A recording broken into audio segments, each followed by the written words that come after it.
Did you know that the entire film's look and feel had to be completely overhauled just a few months before release, forcing round-the-clock work cycles to meet a rigid premiere date? That's merely scratching the surface of the secrets behind Star Trek the Motion Picture. Prepare for an interstellar expedition through the lesser-known stories that shaped this landmark 1979 blockbuster, a project that propelled Star Trek onto the big screen in a grand, ambitious fashion and set the stage for everything that followed.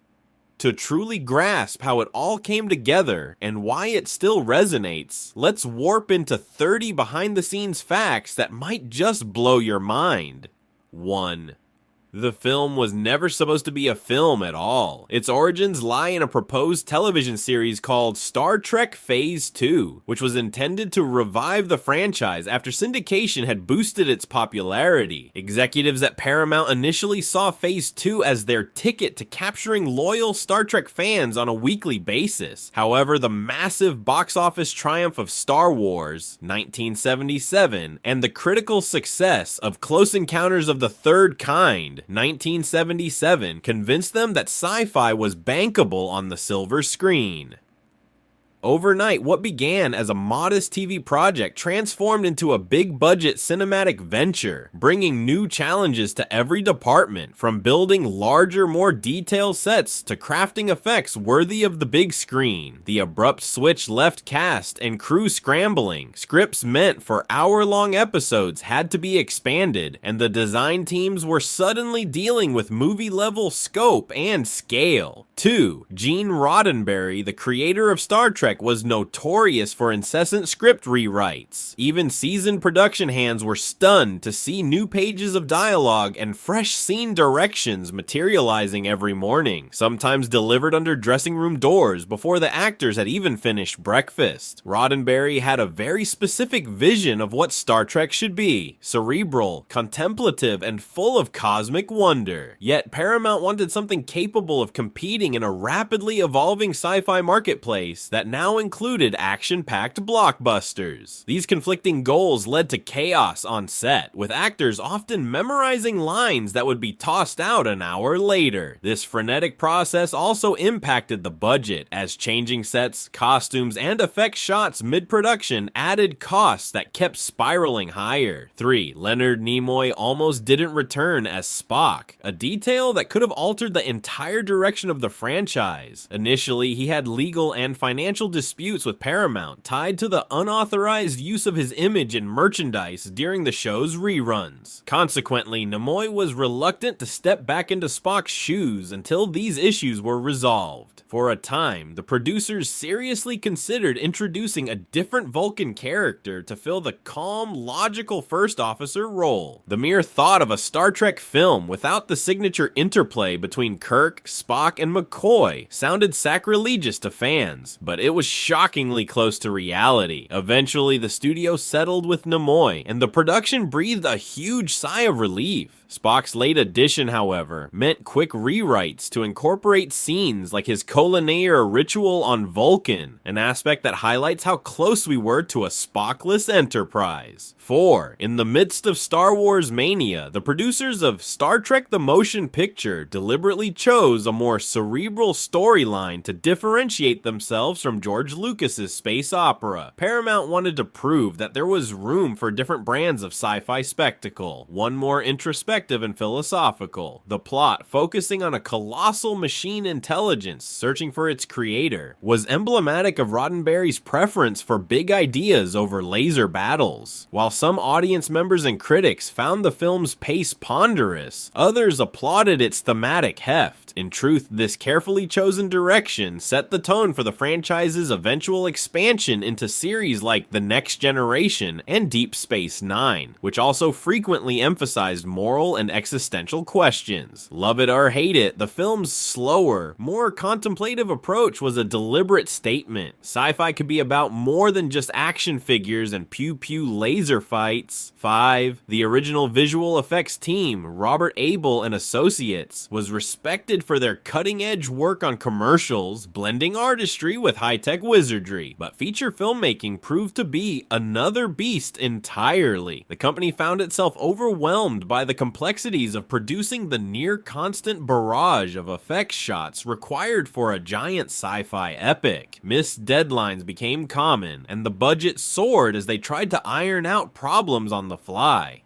The rift between their artistic approach and the film's practical demands grew so large that they were eventually let go, an event that sparked near panic among the producers. Deadlines loomed, and much of the effects work was barely started, let alone completed. This crisis forced Paramount to search for a savior who could rescue what was quickly becoming a runaway train barreling toward its unmovable release date. 6. Enter Douglas Trumbull, already a legend in the sci-fi community for his innovative work on 2001, A Space Odyssey, 1968, and Close Encounters of the Third Kind, 1977. Trumbull was brought in at the 11th hour, inheriting a towering stack of incomplete effect shots. He and his team jumped into a whirlwind of around-the-clock shifts. They set up elaborate motion control camera systems to capture the newly redesigned USS Enterprise from angles that had never been attempted in television. In many cases, miniature and model shots had to be created from scratch, meaning Trumbull's unit had to design not only the look of the effects, but also the machinery to film them. Some nights, exhausted crew members slept in the studio. Miraculously, they delivered enough polished material just days before the film's premiere. Trumbull's last-minute heroics became a legend in Hollywood, proving that with the right blend of expertise and sheer determination, even the most fraught productions can achieve cinematic magic. 7. Legendary director Robert Wise, who had helmed classics like The Sound of Music, 1965, and West Side Story, 1961, found himself treading unfamiliar ground with the chaos of a constantly morphing sci-fi script. Wise was known for meticulous planning and strong organizational skills, so the daily influx of rewrites and effect complications left him feeling off balance. Still, he accepted the job because he admired the philosophical bent of Star Trek and wanted to infuse the film with the same gravitas that had made his earlier work, The Day the Earth Stood Still, 1951. A sci-fi milestone. After the rushed premiere, he famously remarked that the movie wasn't truly finished when audiences first saw it, and he spent years longing to tweak it. In 2001, Wise got the chance to oversee a director's edition, where he finally refined some pacing issues and added new effects, approximating the film he had always envisioned. 8. William Shatner, forever ingrained in popular culture as Captain James T. Kirk, had strong opinions about the new Starfleet uniforms. The color-coded tunics from the original show were replaced with muted pastel or gray jumpsuits that, as Shatner repeatedly pointed out, were incredibly tight and not exactly flattering. On top of that, some costumes had built-in foot coverings, making them look like futuristic pajamas and often causing the cast to sweat under studio lights. Despite the discomfort, Shatner soldiered on, determined to present the quintessential Kirk persona, bold, decisive, and ready to challenge any cosmic threat. This transformation in the wardrobe underscored the film's entire aesthetic shift from a bright 1960s TV set to a more sophisticated, if somewhat sterile, 1970s cinematic vision. While some fans missed the vibrancy, others saw the streamlined designs as an appropriate leap into a more serious future. 9. Persis Khambatta, cast as the Deltan navigator Ilia, made a permanent mark on Trek history by shaving her head. The studio reportedly worried that, at the 11th hour, the actress might back out of the radical transformation. To ensure no second thoughts, they scheduled a filmed head-shaving session, turning it into a quasi-publicity stunt and an emotional moment for Khambatta. Beyond the hair, the Deltans were supposed to possess a strong, almost irresistible aura of sexuality, so the script implied that Starfleet required them to take a celibacy oath. This concept is only lightly touched upon in the final film, but it suggests that Ilia's presence carried significant implications for interpersonal dynamics aboard the Enterprise. Khambatta's striking look became one of the film's most memorable visuals, signaling a bold step away from the norms established by the original series. 10. Speaking of Ilia, her on-screen chemistry with Commander Decker, played by Stephen Collins, was initially written to be far more intense. Early drafts delved into their past relationship and hinted at powerful sensual undertones typical of Deltan physiology. However, test screenings indicated that the film's pacing was already a concern, and the romantic subplot was dialed back to keep the focus on the cosmic enigma of Voyager. Some of the spicier elements were removed, particularly scenes exploring the telepathic empathy that Deltans could project to others, while the toned-down version left many viewers curious about the depth of their bond. It also helped keep the primary storyline on track.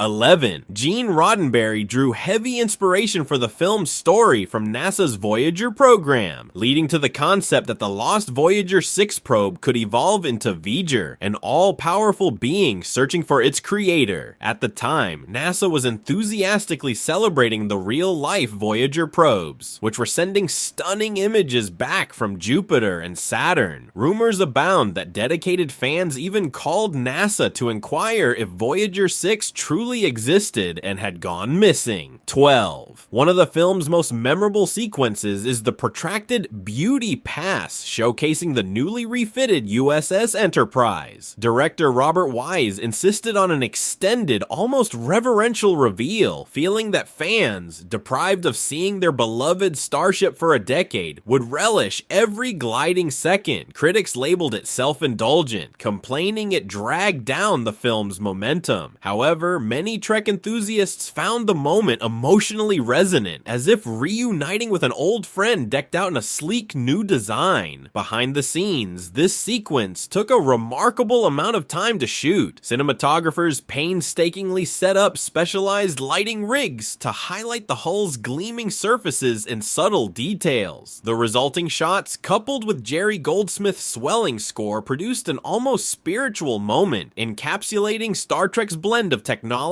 humanity, and awe.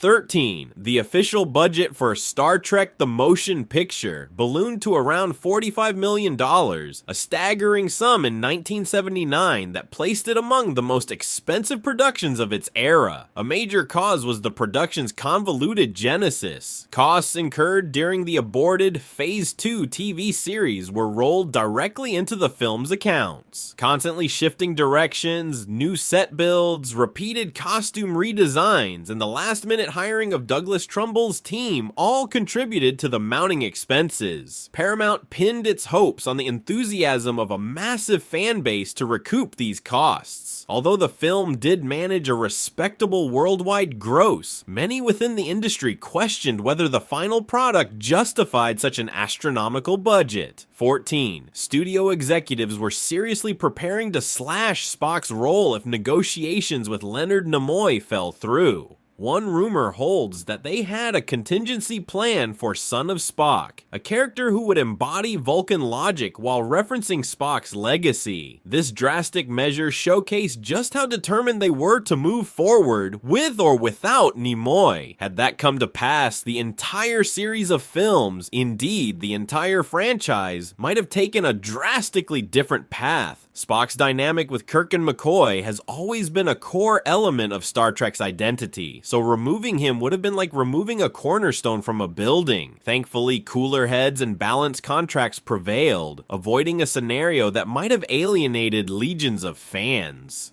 15. The film's epic score, composed by Jerry Goldsmith, stands as one of the standout elements of the production. Goldsmith was under immense pressure to deliver a theme that could stand apart from both Alexander Courage's classic TV fanfare and John Williams' triumphant Star Wars music. After initially submitting sketches that Robert Wise found unimpressive, Goldsmith dug deeper into his creative well. The resulting score, blending orchestral might with the then cutting-edge blaster beam instrument featured prominently in Voyager scenes, lent the film both grandeur and mystery. That main theme, later adopted for Star Trek The Next Generation, instantly became part of the franchise's auditory DNA. Goldsmith's compositions were so iconic that they echoed across subsequent Star Trek films, signifying adventure, heroism, and the awe of space exploration. 16. Nichelle Nichols, who portrayed Lieutenant Uhura, recalled experiencing a profound surge of emotion the first time she set foot on the new Enterprise bridge. bridge. Having broken significant racial barriers in the 1960s, Nichols felt deeply connected to the legacy of the original show. As soon as she saw the updated consoles and futuristic lighting, memories from the old series flooded back. She even mentioned getting teary-eyed, realizing that Star Trek was making an enormous leap, both creatively and culturally, onto the big screen. For her, the film represented the culmination of fan dedication and the enduring power of Gene Roddenberry's vision. 17. DeForest Kelley, forever beloved as Dr. Leonard Bones McCoy, also felt strong emotions returning to the role. He half-jokingly said he was coming out of retirement, since he had more or less moved on from acting after the original series ended. Kelley initially worried that his character might be overshadowed in a big-budget film focusing heavily on cosmic intrigue. However, once filming began, he was thrilled to see that the classic trio dynamic remained intact. He got to butt heads with Spock's logic and banter with Kirk's impulsiveness, providing that essential human counterpoint to their cosmic adventures. 18. Although the set designs looked sleek on screen, the production schedule was pandemonium. Hot sets, which cannot be disturbed between takes, were repeatedly shuffled around or reconstructed for new scenes spliced into the script. Set decorators scrambled to maintain continuity, especially when entire sequences were dropped or reworked with barely any notice. Crew members would arrive on set to discover entire corridors had been repainted or relabeled as different areas of the ship. For Robert Wise, this was an added stress. He was accustomed to methodical preparation, yet he had to direct scenes in newly minted sets that he'd never even seen during rehearsals. Nonetheless, once the cameras rolled, these sets exuded a sense of futuristic authenticity that earned the film praise for production design, further testament to the staggering manpower poured into the project. 19. Gene Roddenberry hoped to score a personal cameo in the film, a tradition that some showrunners indulge in as a small nod to their creative role. He planned to appear in the background during a Starfleet scene, possibly wearing a futuristic uniform or standing near a control panel, but the relentless time constraints and constant script revisions never allowed for such a cameo to be properly set up.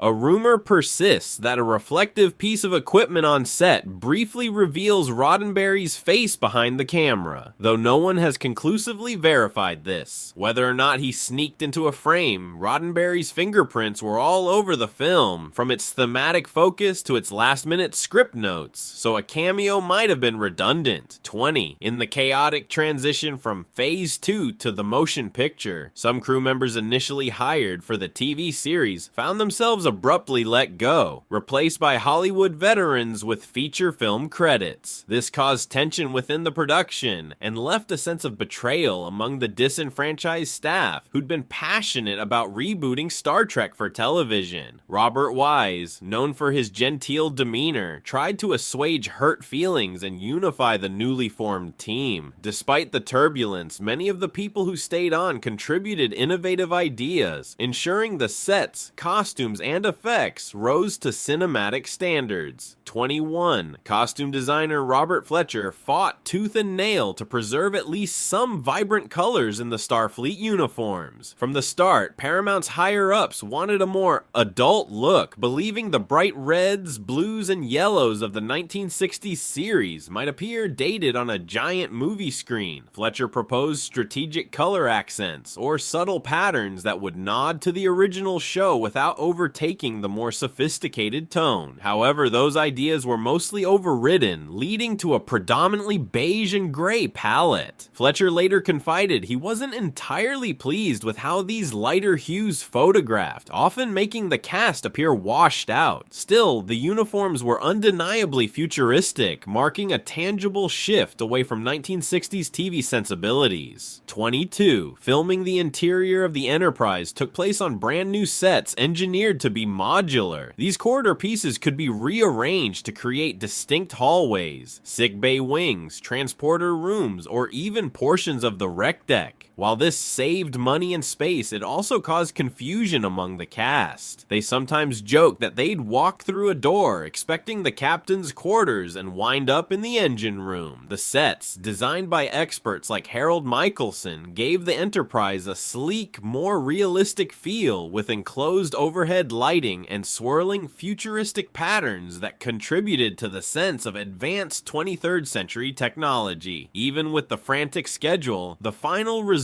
was a triumph, leaving fans with the impression that this was indeed the starship's next evolution. 23. By the time principal photography wrapped, the production team realized crucial Voyager model shots were still missing. Douglas Trumbull and his unit scrambled to create miniatures of the massive vessel at the last minute. Because there was so little time, many shots relied on strategic lighting, fog, or partial glimpses to convey Voyager's enormity and mystery. Fans often interpret the obscured visuals as an artistic choice to intensify the sense of cosmic grandeur. In reality, it was partly a cover-up for the hastily produced effects, yet the result turned out to be quite effective. The swirling lights and mist-shrouded contours gave Voyager an ethereal, even ominous aura that underscored the film's theme of confronting the unknown. Sometimes budget or time constraints inadvertently spark some of the most memorable creative choices.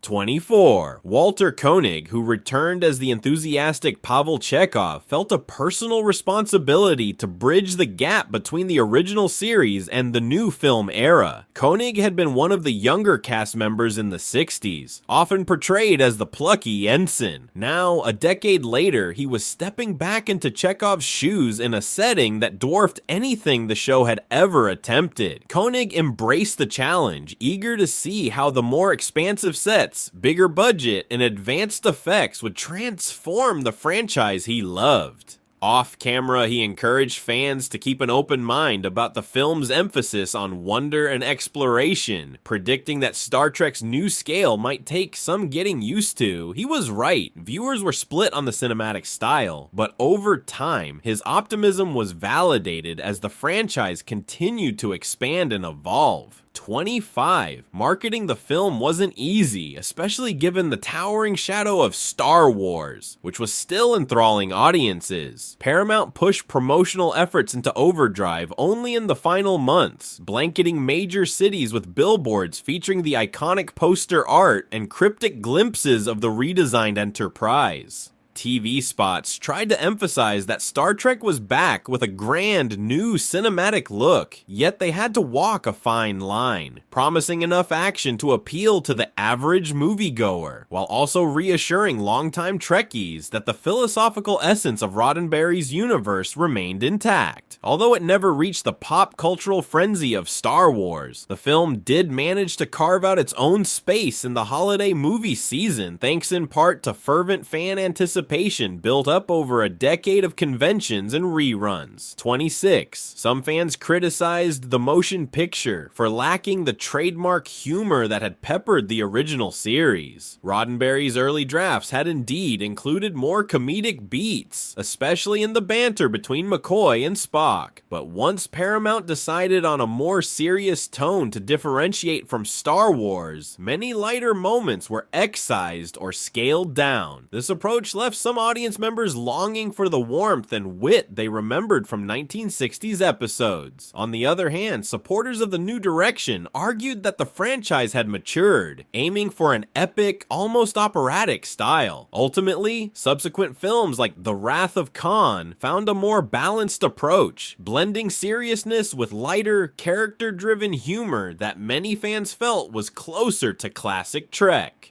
27. A secret test screening took place just 2 weeks before the official release, and the film was not even finished. Douglas Trumbull's team was still fine-tuning visual effects, meaning the preview audience saw placeholder shots or rough composites, which left them puzzled. Some scenes that were meant to be awe-inspiring ended up eliciting bewilderment or giggles. Robert Wise attended the screening incognito and was reportedly devastated by the lukewarm response. months. He confronted the reality that time had run out to make sweeping changes. Although minor tweaks were rushed in, the basic structure of the film stayed in place. The experience underscored the immense risk Paramount took, betting heavily on name recognition and the built-in Star Trek fan base to see them through the uncertain waters of an incomplete film. 28. The climactic reveal of Voyager originally stretched out much longer, delving deeper into the probe's backstory and the philosophical questions about humanity's responsibility toward its creations. However, test audiences seemed impatient with the explanatory dialogue, especially after the film's leisurely build-up. Robert Wise ultimately trimmed the exposition to maintain a sense of mystery and keep the narrative's emotional climax on Decker's union with Ilia Voyager. This editing choice, while possibly reducing clarity about Voyager's full motivations, let the final moments focus on the thematic core, the interplay between machine evolution, human curiosity, and the boundary between creator and creation. That culminating sequence struck some viewers as mind-blowing and others as overly abstract, fueling countless debates at fan conventions. 29. Despite receiving mixed reviews, some praising its visual splendor and thematic ambition, others deriding its glacial pace, Star Trek the Motion Picture earned around $139 million worldwide, a respectable figure that reassured Paramount there was more latinum in the Star Trek bank. The film's box office take justified the move to produce sequels, though the studio opted for a much more modest budget for 1982's Star Trek II: The Wrath of Khan. While the motion picture didn't become the juggernaut that Star Wars was, it proved that the Enterprise crew could hold their own at the multiplex. For fans, that meant a whole new era of cinematic stories, with each sequel refining or reimagining the balance between heady sci-fi concepts and crowd-pleasing action.